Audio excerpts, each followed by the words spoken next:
avec un S à sport. L'émission 100% sport sur Logos FM. Toute l'actualité sportive de la région passée au crible avec Olivier et toute sa team. La team qui est ravie de vous accueillir comme chaque mardi sur Logos FM, c'est avec ASA Sport, l'émission qui vous parle de sport au pluriel. Ce soir, pour m'accompagner, le directeur de Sportset & Co, Florian Pitro. Salut Florian. Bonsoir Olivier, bonsoir tout le monde. Et deux présidentes pour le prix d'une, j'ai envie de dire ce soir, pour nous accompagner. Les deux coprésidentes de Sport Féminin & Co, Marie Maginot. Bonsoir Marie. Bonsoir Olivier, bonsoir tout le monde. Et Mylène Toubani-Bardet. Bonsoir Mylène. Bonsoir.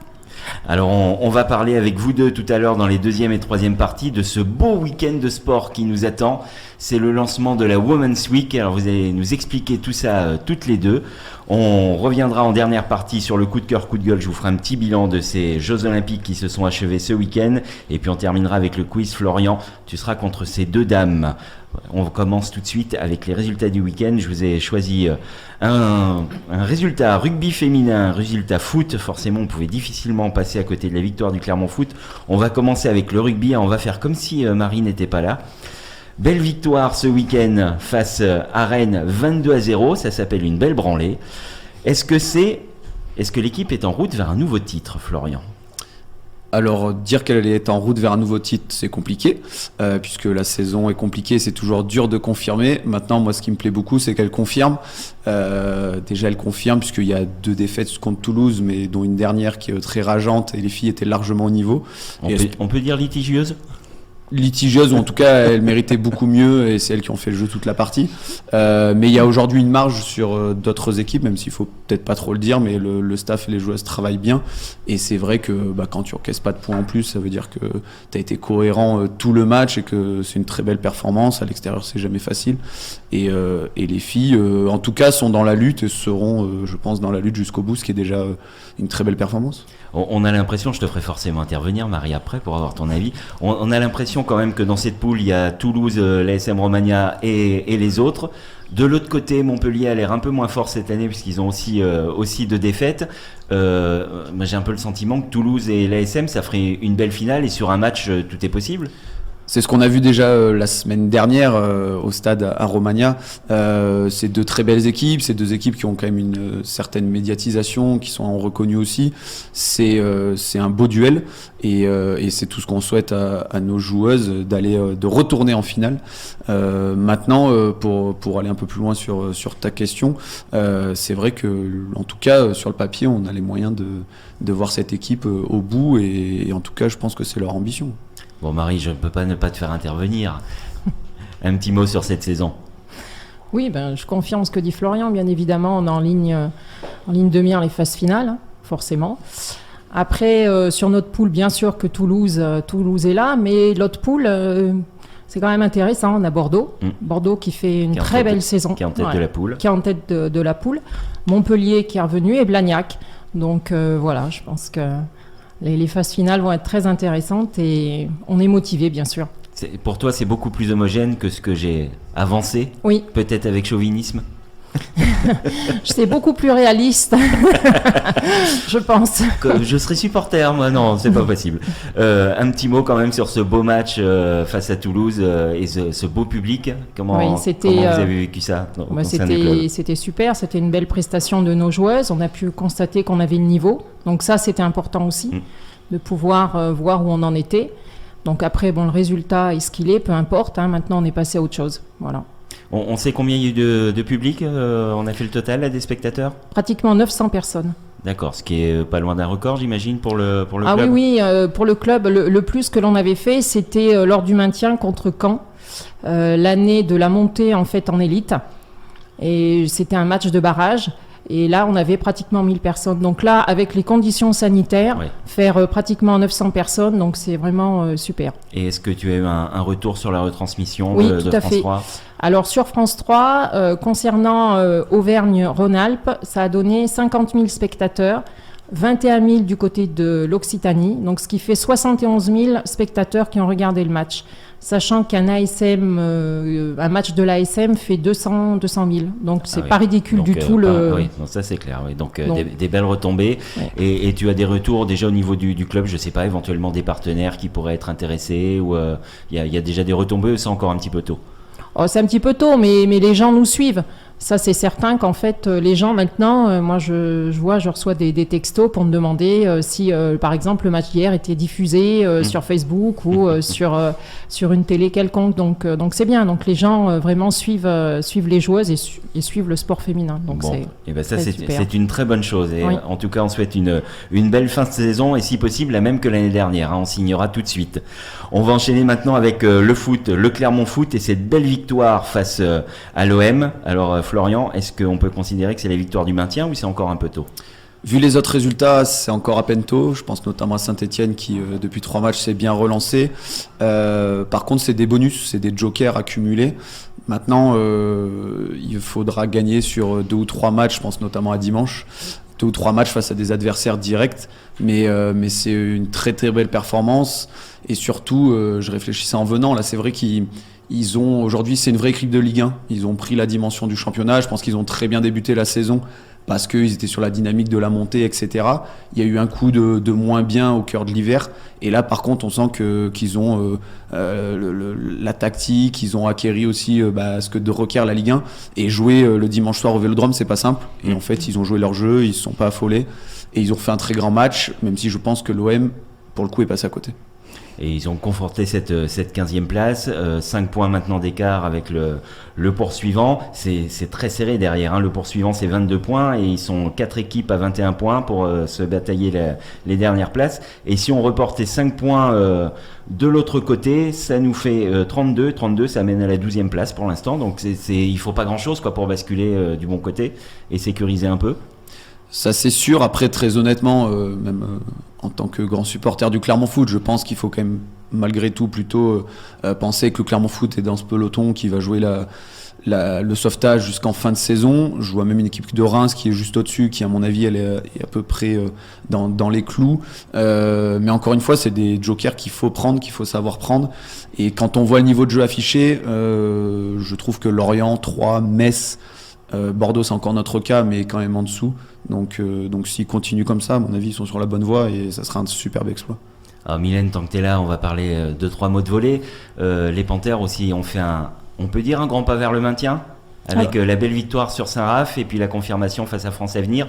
Et je rappelle à nos auditeurs que tout à l'heure, là, à 20h, il y aura le coup d'envoi face à Nancy.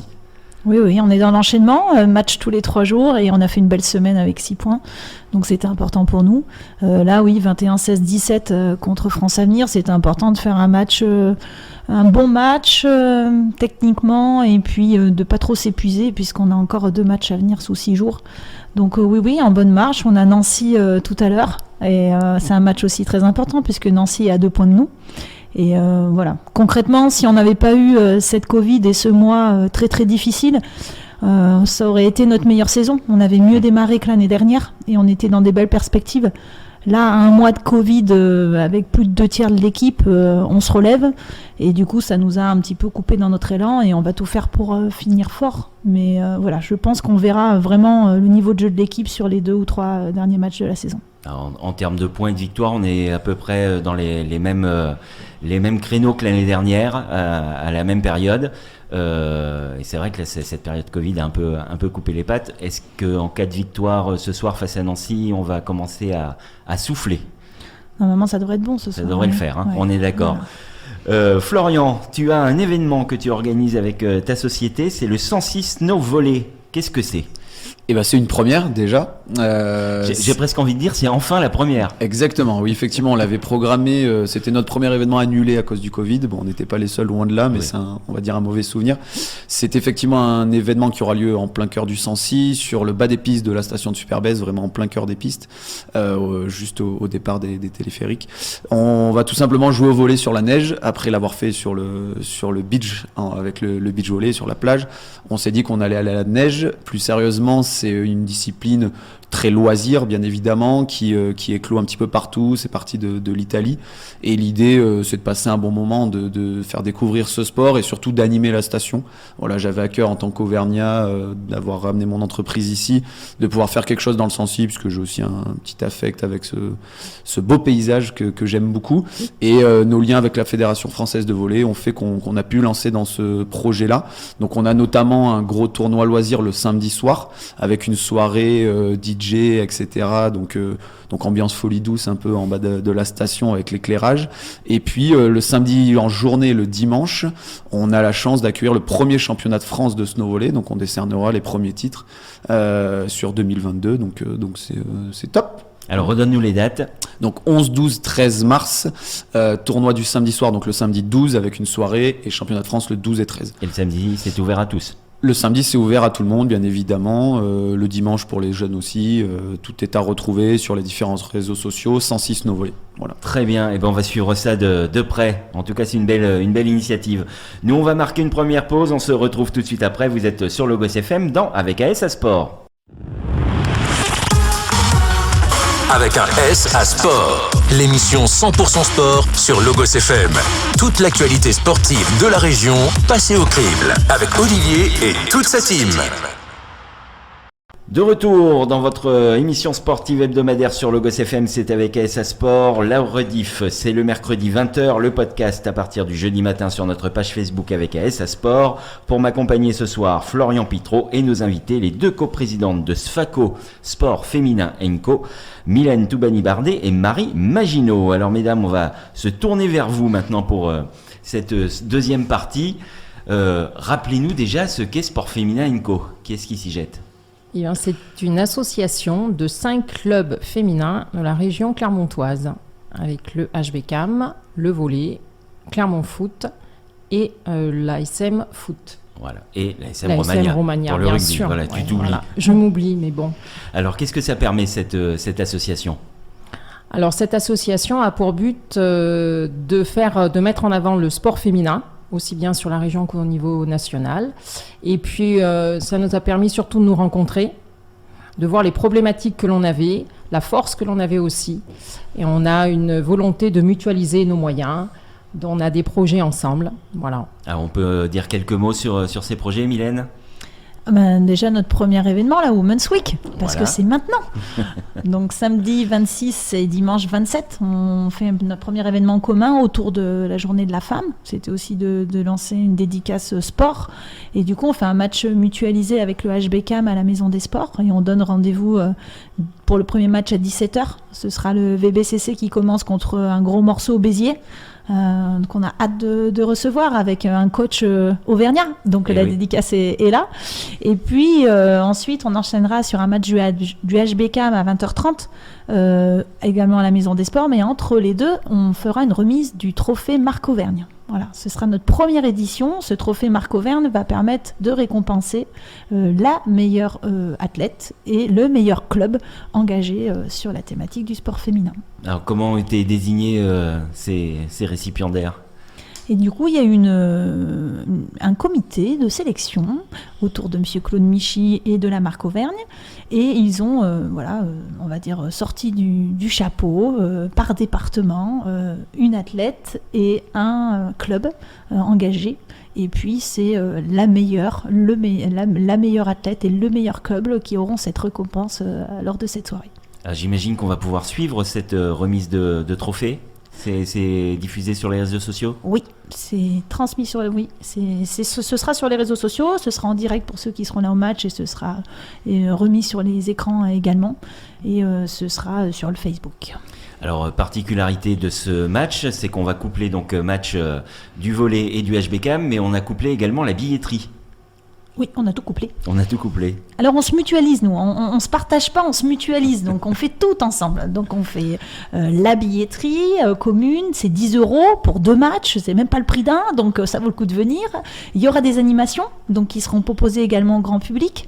Ils pourront découvrir des ateliers autour du hand. On aura aussi la Marc Auvergne qui aura un atelier de présenter, l'occasion de rencontrer aussi les joueuses. Il y aura un stand dédicace qui sera également proposé. Voilà, une buvette très, très festive également à venir découvrir. Et du coup, bien sûr, tout notre VIP sera commun, ça c'est important de le dire. On aura notre VIP avec les 5 clubs, c'est-à-dire que 5 clubs seront représentés sur cette soirée.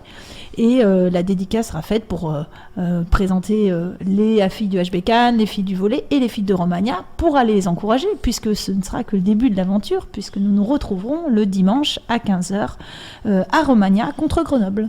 Alors Marie, présente-nous un petit peu cette rencontre face à Grenoble, donc qui aura lieu le lendemain. Alors en fait, la journée sur le rugby débutera à 13h parce qu'on a notre équipe fédérale qui reçoit Vannes. Et effectivement, à 15h, l'élite rencontre Grenoble. Donc il y aura aussi des animations parce qu'il y a les joueuses du Clermont Foot qui viendront rencontrer nos joueuses, nos U15 et nos U18. Donc elles seront ramasseuses de balles, voilà. Et puis il y aura également tout ce qui est restauration qui sera ouvert puisque on a le droit. Enfin, on retrouve voilà, les buvettes. ça y est. Donc on a notre partenaire, le Marquis de Roya, qui fera à manger. Donc voilà. Donc ça va être vraiment une après-midi sport féminin. Voilà, un gros week-end de gros sport féminin. Ouais, On aura l'occasion de le redire plusieurs fois, mais ça démarre dès 17h. L'ouverture de la Maison des Sports samedi après-midi 16h, voilà. Donc dès 16h, vous pouvez venir à la Maison des Sports. N'hésitez pas à réserver votre place sur les réseaux, sur les sites des deux clubs. Comment ça passe? Oui. Chacun sa billetterie, tout est mutualisé, on le redit. Donc que ce soit la billetterie, les animations, la buvette. Il y aura un photobooth avec notre partenaire Care. Donc voilà, l'occasion de passer un très bon moment en famille ce samedi soir. Voilà, et de retrouver la vraie convivialité du sport comme on l'aime, parce que ça nous manque beaucoup. On va retrouver du public, une belle ambiance, une buvette, ça va faire du bien. Quels sont les autres projets de Sport Féminin Co? Donc on a une conférence, là aussi avec la Covid, reportée, en partenariat avec l'ESC, une conférence autour du sport féminin. Donc elle nous tient à cœur et on espère pouvoir la mettre en place assez rapidement avec des icônes du sport féminin. Et puis cette thématique, puisque le sport au féminin demande un regard différent et qu'on souhaite aussi pouvoir présenter cette image-là et aussi accentuer sur le fait qu'on a besoin d'une plus grande médiatisation. On le rappelle, on était à 7% en 2013 et là on était monté à 19% et on nous redit que là on a rebaissé à 18%. Donc on est loin de nos 50% attendus au JO de 2024. Donc on s'inquiète, donc il faut faire quelque chose et encore merci à Logos FM de nous permettre de parler de notre Women's Week. C'est toujours avec plaisir. On a vu fleurir d'ailleurs à cette occasion là depuis quelques jours de belles affiches un peu partout dans Clermont, des beaux 4x3 qui présentent les deux rencontres qui ont lieu à la Maison des Sports avec un petit encart pour les filles de l'ASM Romagna également. Comment est née cette idée de regrouper ces 5 clubs? C'est clairement une initiative de Claude Michy. Voilà, c'est ça. On le remercie d'ailleurs, il doit nous écouter. Et comment est venue l'idée? On en sait un peu plus, comment il a eu cette idée de regrouper justement le foot, le rugby, le volley. Voilà, ça a été une évidence pour lui. Et vous, quand on vous a proposé le projet, ça a été quoi la première réaction, Marie? Et ben en fait, nous, c'était une évidence parce qu'on ne se connaissait pas. On se connaissait comme ça. Et quand on s'est rencontrés, tout de suite, on s'est aperçu qu'on avait plein de points communs. Et voilà. Donc, j'ai presque envie de dire de points et de problèmes communs. Oui, voilà. Je n'osais pas trop le dire, mais effectivement, les mêmes envies, les mêmes attentes, les mêmes problèmes, effectivement. Cette envie de mettre le sport féminin en avant, de mettre notre territoire aussi, bien sûr. Donc voilà. Donc c'est pour ça, c'était vraiment, on n'a pas hésité. Il y a vraiment des problématiques qui sont liées au sport féminin, même si j'aime pas cette expression parce que le sport il est universel, mais le fait que des femmes pratiquent le sport génère souvent les mêmes problématiques. Je vais enlever le mot problème. Ça génère les mêmes problématiques. C'est dû à quoi ça? On peut l'expliquer ou quoi? Pourquoi est-ce qu'on retrouve pas ça chez les garçons? Quand tu parleras de sport masculin, on arrêtera de parler du sport féminin. T'as bien raison. C'est la réalité. Donc, je pense qu'on a vraiment des thématiques. Oui, en général, la femme, quand elle s'engage de façon entière. Et on le retrouve dans le sport. Sauf que les jeunes sportives qui sont présentes, elles ont malheureusement des conditions de travail ou d'engagement qui sont différentes de celles des garçons. Et ça, c'est malheureusement un peu ce qui se passe aussi dans la société. marché. Quand on dit qu'il y a des écarts de salaire, que les conditions ne sont pas les mêmes, et ben dans le sport, c'est la même chose, mais sûrement de façon beaucoup plus importante. Et du coup, le combat, il est un petit peu là, c'est de dire que les choses doivent évoluer plus vite, que ce soit en termes de médiatisation, en termes de salaire, en termes de représentativité, et tout est intimement lié. Et c'est pour ça qu'on se retrouve, et notre premier projet, celui qu'on porte à l'heure actuelle, c'est le centre de formation mutualisé féminin, parce qu'on en a vraiment besoin pour grandir, pour se stabiliser et pour pouvoir envisager la suite sereinement. Et là, c'est vrai que la mutualisation, elle est très très importante pour nous, et pour que les collectivités continuent à nous accompagner, le fait de soutenir 5 clubs, ben forcément ça donne une puissance et une crédibilité à notre projet. Oui, et puis c'est compliqué pour une jeune fille de tout arriver à enchaîner. Merci. De tout arriver à enchaîner entre les études, le sport, le travail à côté. Souvent, donc oui, c'est compliqué pour les femmes, bien sûr. Florian, toi qui suis la communication de Sport Féminin Co, du HBCAM, de l'ASM Romagna, tu es très impliqué dans ces associations. Est-ce que tu retrouves toi aussi au niveau de la communication ces mêmes problématiques et un peu la même manière, le même besoin de communiquer ? Mylène en a parlé, je pense, pour réagir sur tout ce qui a été dit. C'est un cercle vertueux qu'il faut créer entre la médiatisation, l'économie, mais on sait que l'économie se génère par la médiatisation aussi. De plus en plus de monde viennent dans les stades, viennent découvrir. On a parlé tout à l'heure de l'affluence sur l'ASM Romagna face à Toulouse, mais il y a encore un écart très important avec les sports masculins et certaines affluences dans les sports masculins. Maintenant, il y a beaucoup d'efforts qui ont été faits, il y a pas mal de choses positives qui se passent. Il faut les poursuivre. Bien évidemment, en termes de communication, sans parler de ma société, mais dans notre travail, bien sûr qu'on le voit. Aujourd'hui, quand on défend l'image du sport masculin, notamment de Nîmes au handball, par exemple, clairement, malheureusement, c'est beaucoup plus simple à vendre que le HBCAM 103. Alors attention, c'est pas le même niveau. Il y a un club européen, notre club qui est que en D2, mais ça, on le ressent. Et sur le territoire, les exemples sont plutôt bons, parce qu'on a la chance d'être sur une ville très très sportive. Aujourd'hui, les 2 locomotives restent bien évidemment Clermont Foot et l'ASM masculin. Pour autant, il y a des équipes, le VBCC qui sont au même niveau, l'ASM Romagna qui est champion de France. Mais oui, c'est encore un peu plus compliqué. Il faut obtenir de la place dans les médias, obtenir du public dans les stades. Après, honnêtement, moi, ça me fait plaisir et ça me régale. C'est un beau défi pour tout le monde. Je pense que Sport Féminin est plutôt dans cet esprit très positif. L'idée, c'est pas de dire on est des femmes, on est moins médiatisés, aidez-nous, mais c'est plutôt voilà ce qu'on vous propose, voilà qui on est. Par contre, attention, il faut faire aussi des efforts. Je pense que les JO de Paris 2024 vont normalement doper un petit peu tout ça.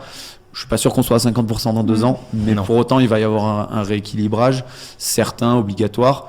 Et pour finir, je dirais que c'est aussi un peu à l'image de ce qui se passe dans la société de manière générale. Exactement. Très bien. On va marquer une nouvelle pause. On se retrouve tout de suite après.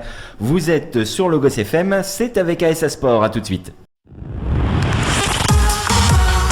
Avec un S à Sport, l'émission 100% sport sur Logos FM. Toute l'actualité sportive de la région passée au crible avec Olivier et toute sa team. Troisième partie d'Avec ASA Sport sur Logos FM chaque mardi à 18h pour m'accompagner ce soir Florian Pitreau et nos invités, les 2 coprésidentes de Sport Féminin Co, Mylène Toubani-Bardet et Marie Maginot. Alors on a représenté un petit peu dans la partie précédente ce qu'était Sport Féminin Co. On a commencé à parler de la Women's Week, on va rentrer un petit peu plus dans le détail. Mylène, comme c'est toi qui vas ouvrir le bal samedi à 17h à la Maison des Sports, présente-nous un petit peu cette rencontre des Panthères face à Béziers.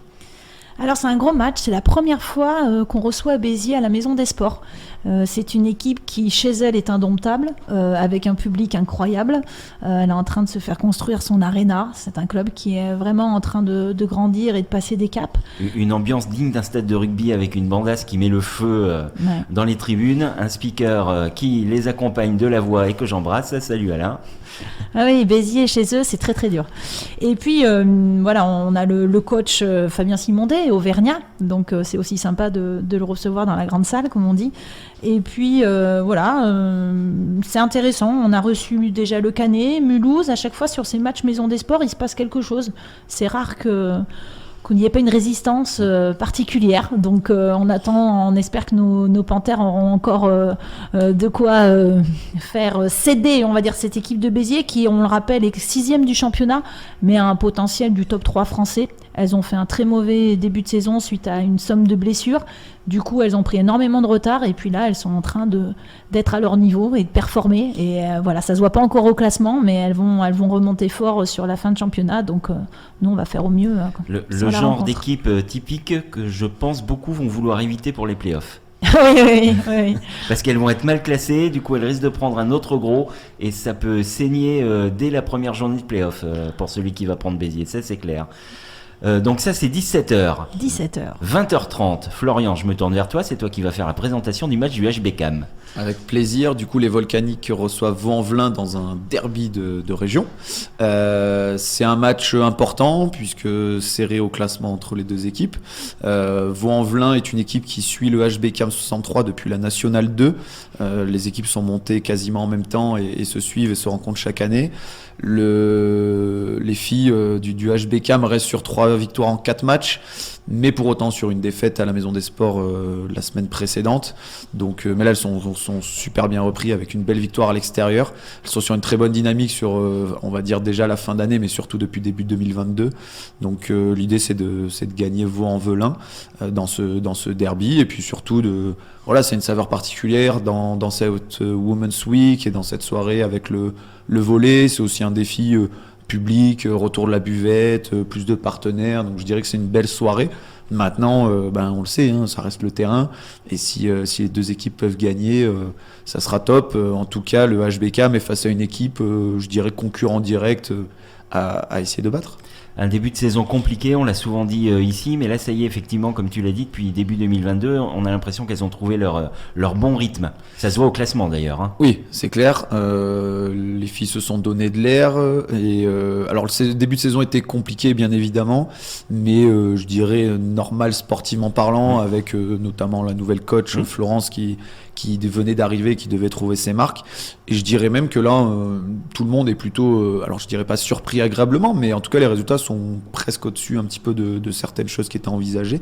Surtout quand on a vu les premiers matchs avec un groupe très jeune, pas mal de blessés malgré tout, qui petit à petit reviennent. Et aujourd'hui, on peut envisager sereinement le maintien.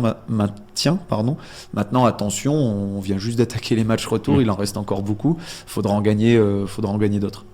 Très bien, donc ça sera 20h30. Et puis le lendemain, direction le stade Michel Brun, Romagna, pour encourager les jaunes et bleus. Alors présente-nous cette rencontre face à Grenoble, Marie. Alors, donc là, ça sera la rencontre contre Grenoble. C'est l'avant-dernier match du championnat. Déjà, parce que là, on va avoir une grosse période où il n'y a pas de match, puisqu'effectivement, il y a le tournoi destination. Donc on aura juste la coupe à 15.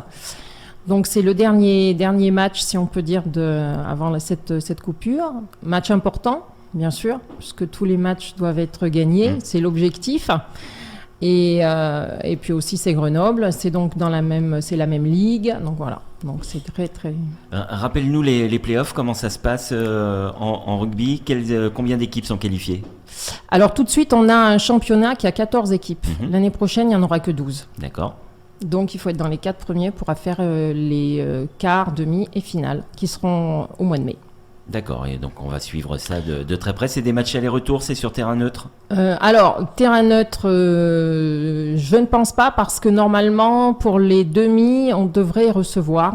Enfin, le but, c'est de recevoir. C'est de pouvoir recevoir. Et l'année dernière, effectivement, ça avait pas été sur terrain neutre, parce qu'en fait, Blagnac avait postulé pour recevoir les finales, ce qui expliquait qu'on avait été là-bas pour jouer. Bon, ça leur a pas réussi, donc c'est ça pas leur très a grave. pas réussi, donc à voir maintenant. Continuons la saison. Oui, pourquoi pas. Alors on va redonner tous les rendez-vous. Donc le samedi 17h, le coup d'envoi du VBCC face à Béziers. 20h30, le coup d'envoi du HBCAM face à Vaux-en-Velin. Et le lendemain, le dimanche à 15h, le coup d'envoi de l'ASM Romagna face à Grenoble. Voilà, ça va être un beau week-end de sport là qui nous attend dans le cadre de cette Women's Week. Donc n'hésitez pas à aller encourager les 3 clubs qui seront en compétition, mais aussi aller voir toutes les démonstrations, notamment les filles du foot qui seront sur le stade de Michel Brun le dimanche après-midi. Mylène, tu nous as parlé tout à l'heure en fin de deuxième partie d'un centre de formation commun. Est-ce qu'on peut en dire un peu plus pour l'instant? C'en est où ce projet? Alors on a la chance d'avoir notre projet qui est retenu actuellement sur le projet Katarou. Voilà, donc il nous faut avancer concrètement sur, on dit la volumétrie, le coût de fonctionnement, l'organisation. Donc là, il y a un travail qui est réalisé chaque semaine par les responsables du dossier dans chacun de nos clubs respectifs. Et on produit d'ici un petit mois un cahier des charges très précis. Donc on est accompagné d'une société pour pouvoir entrer dans ce projet qui est pour nous un vrai virage, une vraie opportunité. Chaque club arrive à un fonctionnement, a besoin maintenant d'un centre de formation. La mutualisation va nous permettre peut-être d'accéder à cette étape supplémentaire dans le développement de nos clubs, mais surtout de proposer un projet qui est unique en France, un projet mutualisé féminin comme l'ASM et Clermont Foot l'ont fait pour les garçons. C'est ce que j'allais dire, c'est si on pouvait comparer les deux projets. Oui, ça n'existe pas, ça n'existe qu'ici pour les garçons, et donc cette initiative n'existerait également qu'ici en Auvergne pour nos filles. Et l'idée, c'est quand même un projet qui irait avec 200 joueuses, donc de haut niveau, à moyen terme. Et le gros avantage, c'est qu'on a vraiment une pénurie, faut employer le terme, tout est amateur autour du secteur professionnel. Donc là, ça nous permettrait vraiment de stabiliser nos fonctionnements, que ce soit sur la partie préparation physique, préparation mentale, récupération, mais tout ce qui est aussi autour du scolaire. On a la chance d'avoir la cité de tous les talents, qui là aussi est unique en France, de pouvoir accompagner collèges, lycées et universités nos jeunes avec des emplois du temps adaptés dans le triple projet que sont les études, le sport et on va dire le social, entre guillemets, les trois projets importants. Et donc là, c'est une vraie opportunité pour nous de pouvoir avancer dans cette dynamique. On a une date, un horizon là pour ce projet. Quand est-ce que ça pourrait aboutir ? Donc il faut qu'on rende les plans dans un mois. Au mois de juin, un deuxième arbitrage sera réalisé. Et l'objectif de Qatarou, c'est une sortie pour l'instant pour 2024. Donc les choses vont aller très très vite. Oui, il reste peu de temps, quoi. C'est 1 an et demi, c'est demain. C'est pour pas dire tout à l'heure. Ça apporterait quoi ? On trouverait quoi sur ce projet ? Des terrains, des salles de sport pour les entraînements, une salle de musculation commune, j'imagine, des choses comme ça ? Alors on a besoin d'une salle, on a besoin aussi de 1500 places, on a besoin de s'entraîner, on a besoin de vivre dedans et on a besoin aussi d'accueillir du public. Le volet féminin doit aussi rayonner sur tout le territoire et l'idée c'est de faire vivre le quartier des pistes et de proposer de l'événementiel aussi dans le quartier. Donc cette salle nous permettrait de développer nos structures et nos projets. Et puis on aurait bien sûr une partie bureau pour l'accueil, que ce soit de nos staffs, de nos organisations, de nos réunions, de nos projets, et puis aussi proposer de la formation à l'extérieur, et puis tout ce qui est autour du sport, prépa physique, prépa mentale. Donc là on a vraiment besoin d'une salle de musculation. Là avec la Covid on a tous souffert dans nos fonctionnements et nos organisations, donc c'est la base, mais la base on l'a pas, quoi. C'est toujours compliqué, c'est un mot qui revient malheureusement souvent dans nos propos, et donc ce centre de formation c'est vraiment une opportunité pour nous et pour le développement de nos structures. Bon, et on va suivre ce projet de très très près. On a compris que ça arriverait très vite, on aurait très vite des réponses. Effectivement, ça sera indispensable pour tous les clubs qui sont engagés dans cette association Sport Féminin Co. On va marquer une dernière pause, on se retrouve tout de suite après. Vous êtes toujours sur Logos FM dans Avec S à Sport. Avec un S à Sport, l'émission 100% sport sur Logos FM. Toute l'actualité sportive de la région passée au crible avec Olivier et toute sa team. Quatrième et dernière partie, ça ira, de votre rendez-vous sportif hebdomadaire. C'est une contraction de sportif et de partie. Allez, on va terminer pour m'accompagner aujourd'hui Florian Pitreau, les deux coprésidentes de Sport Féminin Co, Mylène Toubani-Bardet et Marie Maginot. On termine avec le traditionnel coup de cœur, coup de gueule et puis notre quiz. Tu seras seul face à ces dames tout à l'heure. Je suis prêt, Florian, j'espère que tu es prêt. Ouais. Alors mon coup de cœur, c'est ni vraiment un coup de cœur ni un coup de gueule. J'avais envie de faire un petit bilan de ces jeux et puis avoir votre avis, déjà savoir si vous avez suivi ou non. Un bilan un peu mitigé. D'un côté, c'est vrai qu'on n'atteint pas l'objectif des 15 médailles qui étaient fixées, c'est-à-dire faire aussi bien que Pyeongchang les derniers Jeux d'hiver.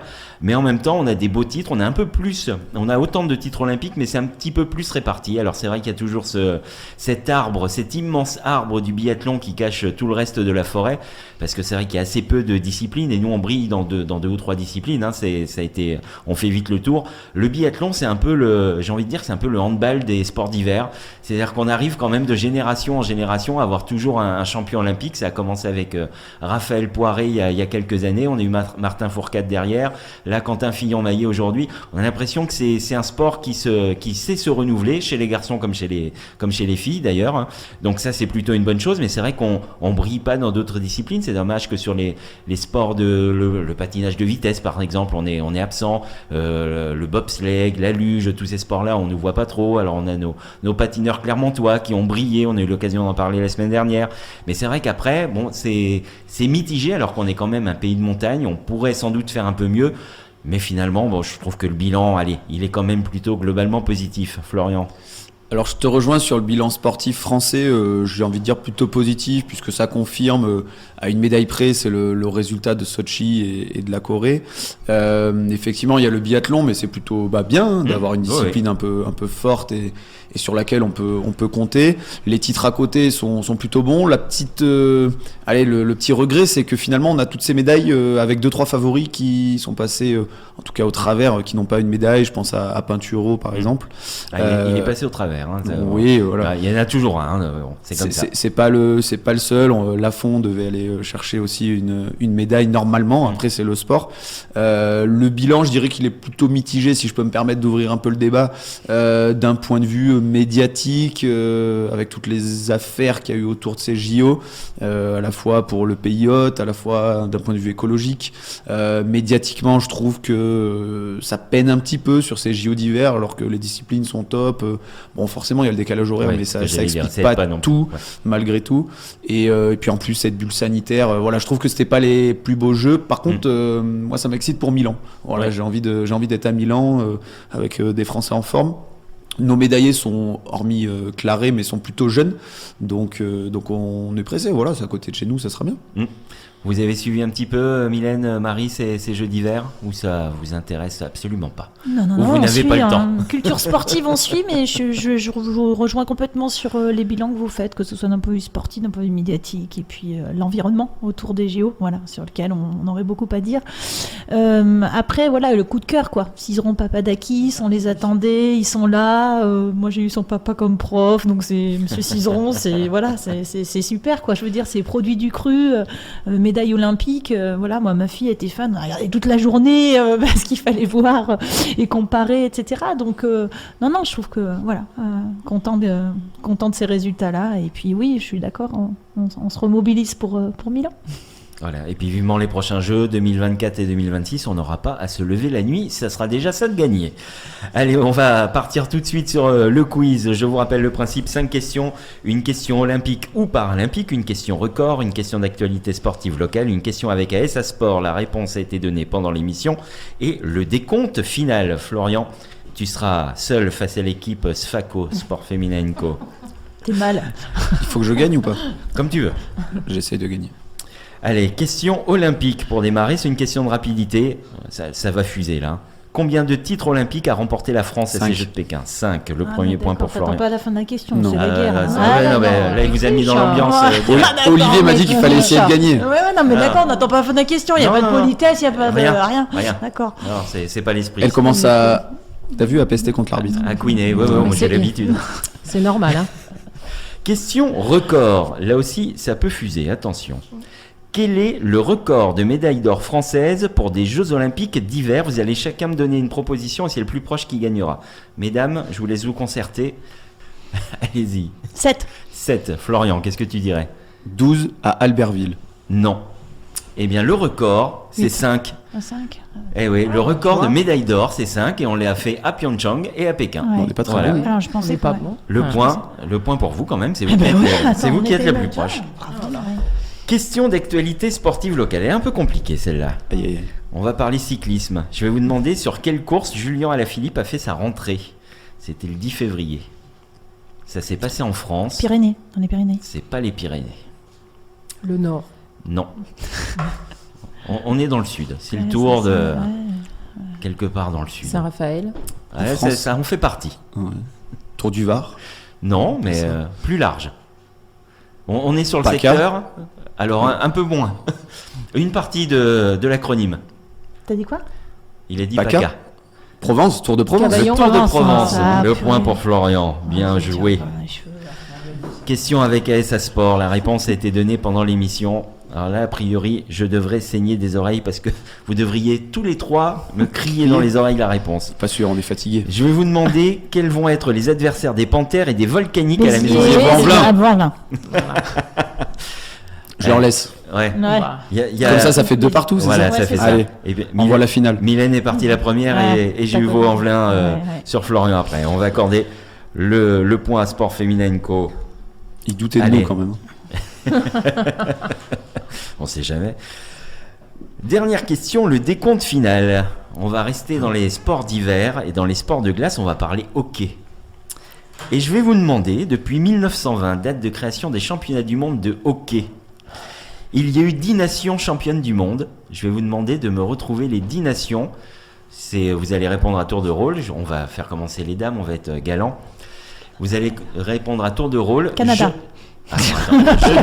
Je n'ai pas fusionné les pays qui n'existent plus. Donc, je vous donne un exemple. Vous pouvez me dire l'Allemagne et l'Allemagne de l'Est. Si je vous ai donné l'exemple, c'est qu'ils sont pas dedans. Tu m'as dit le Canada, Mylène.